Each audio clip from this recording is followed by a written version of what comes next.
So I just wanted to talk quickly about dominance theory.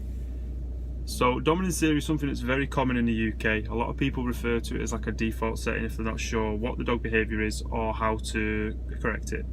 Dominance theory usually is the belief that the dog is trying to take control or wants to be the pack leader or wants to be the boss. There's many different theories and arguments.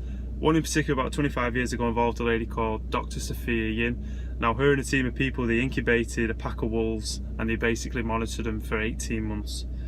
Now basically they concluded that dogs and wolves operate under the same social spectrums, the same hierarchy systems, and have the same sexual activity.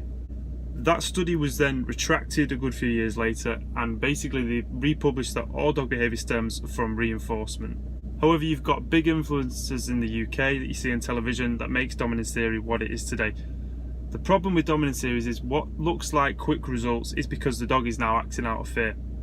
The dog doesn't want to be pulled back, the dog doesn't want to be hit, the dog doesn't want to be shouted at. All these things stop the dog from doing the behaviour, but they don't actually fix it. It's more about fighting fire with fire, waiting for the behaviour to happen and then trying to change it there and then. And this causes a lot of confusion for the dog. The dog's not sure what you're asking him to do. You become more frustrated and naturally the behaviour doesn't get fixed. So those anxieties for the reasons that the dog's doing behaviour aren't being treated. The best way to teach and to train is to prevent the trigger in the first place. So avoid whatever it is that makes your dog jump up or makes your dog grab on the lead.